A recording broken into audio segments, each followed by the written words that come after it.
130 राजन ऋग की कथा। राजन ऋग की कथा। एक दिन लक्ष्मण ने श्रीराम से कहा, महाराज, आप राजकाज में इतने व्यस्त रहते हैं कि अपने स्वास्थ्य का भी ध्यान नहीं रखते। यह सुनकर रामचंद्र जी बोले, लक्ष्मण, राजा का कर्तव्य होता है राजकाज में पूर्णतः लीन रहना। तनिक सी असावधानी हो जाने पर उसे राजन ऋग की भांति भयंकर यातना भोगनी पड़ती है। लक्ष्मण के जिज्ञासा करने पर उन्होंने राजन ऋग की कथा सुनते हुए कहा, पहले इस पृथ्वी पर महायशस्वी राजन ऋग राज्य करते थे। वे बड़े धर्मात्मा और सत्यवादी थे।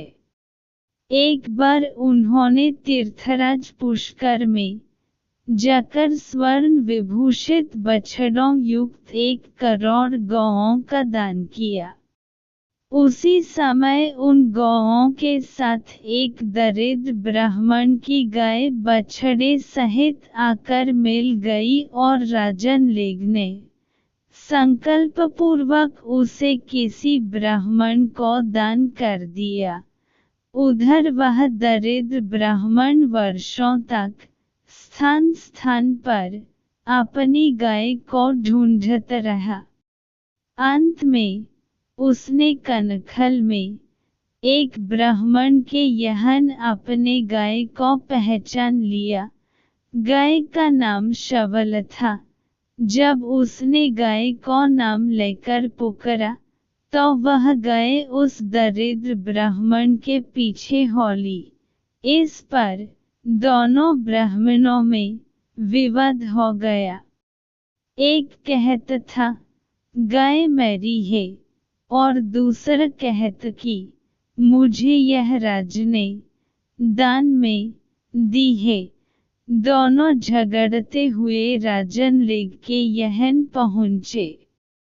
राजकाज में व्यस्त रहने के कारण जब कई दिन तक ऋग ने उनसे भेंट नहीं की तो उन्होंने शाप दे दिया कि विवाद का निर्णय करने की इच्छा से आए प्रार्थियों को तुमने कई दिन तक दर्शन नहीं दिए, इसलिए तुम प्राणियों से छिपकर रहने वाले गिरगिट हो जाओगे और सहस्त्रों वर्ष तक गड्ढे में पड़े रहोगे।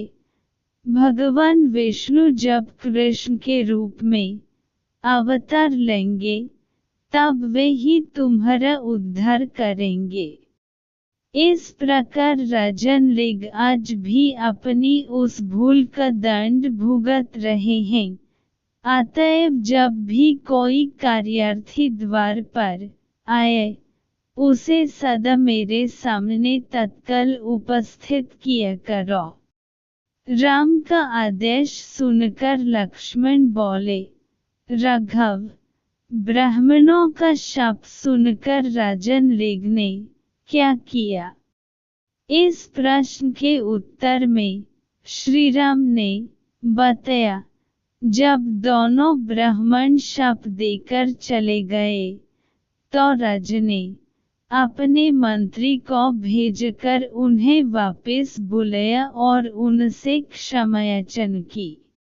फिर एक सुंदर सा गड्ढा बनवाकर और अपने राजकुमार वसु को अपना राज्य सौंपकर उस गड्ढे में निवास करने लगे। ब्राह्मण के शाप का भारी प्रभाव होता है।